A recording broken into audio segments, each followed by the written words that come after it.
Three black boys, tomorrow after supper, best scene. Through the peephole, Viktor blurrily sees Demus approaching. He opens the back door. Do what you have to do, but make it snappy. Demus pulls out his instrument of death, gun.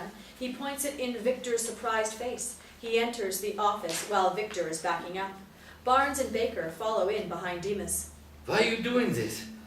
I have shown nothing but love to this community. Barnes and Baker point their guns at Viktor. He urinates on himself like he used to do when he was a child. His worst fear of being robbed again is happening before his very eyes, and there is nothing he can do about it.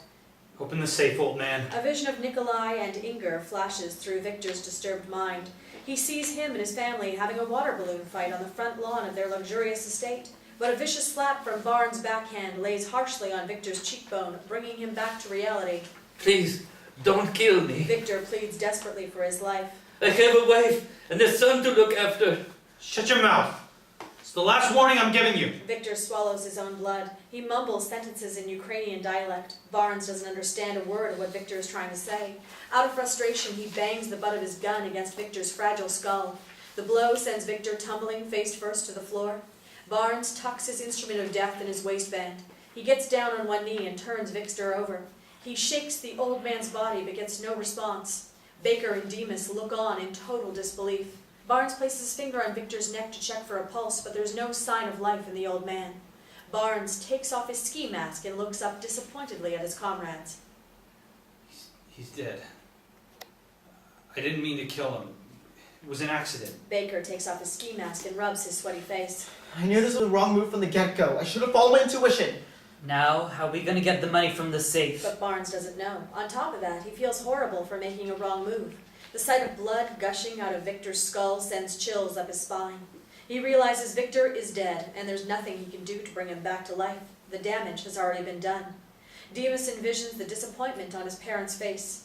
When they find out he was involved in a robbery that led to a senseless murder, his ultra-bright future isn't looking too bright. Victor's fingerprint is all we need to open the safe. Baker remembers when Viktor wiggled his finger. Quick, bring his body over to the safe. Demus and Barnes do as they're told. Just hold his body still. Baker is trembling like a leaf in a thunderstorm. He uses his sleeve to wipe the blood off Viktor's fingers. He inserts the old man's thumb into the finger slot and waits a few seconds, but nothing happens. This isn't working. Baker is ready to give up. Let's get out of here while we still got the chance. No, we gotta finish what we started. My mother's life depends on us getting this money. Baker is agitated. He sucks his teeth, and after taking a deep breath, he inserts Viktor's middle finger into the slot. Mr. Viktor Yushchenko, welcome back.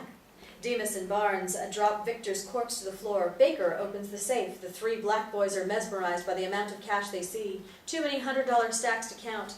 Baker grabs one of them. He runs his fingers through a few $100 bills. The front door opens while the boys are celebrating their newfound fortune. Nikolai enters. He goes into a murderous rage when he sees the boys standing over his father's body. Pops! Nikolai shouts out loud before removing his instrument of death. He aims his gun at the three black boys and fires 2 rounds into Baker's chest. Baker tries to stand, but his legs give way. The next moment, he's tumbling to his death. Demus tries to run out of harm's way, but a bullet rips through his heart. His lifeless body tumbles to the floor, and he is no use to himself anymore. He has just acquired a full scholarship to the afterlife. Barnes, after seeing his friends being gunned down, pulls out his instrument of death. He aims it at Nikolai's head and pulls the trigger.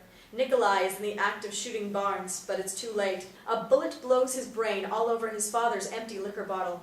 Barnes, trapped between a rock and a hard place, tucks his instrument of death in his waistband. He hears a familiar voice. Now you're responsible for a room full of dead people. I told you so many times. Shut up. Barnes is past the point of losing his cool.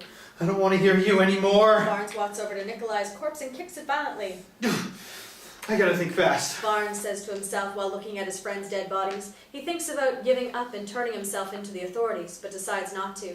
The judge will probably sentence him to double life in prison, maybe even give him the death penalty. He will never get to walk the streets of Southside Jamaica, Queens, or see his sick mother ever again. So he decides to finish what he started. The death of his friends won't be in vain. In the afterlife, he will see them again. He grabs the duffel bag from the floor, walks over to the wall safe, and stuffs the bag with Viktor's money. It looks like $1 million, but he doesn't have time to count it. Soon he must flee the scene because he has innocent blood all over his jeans.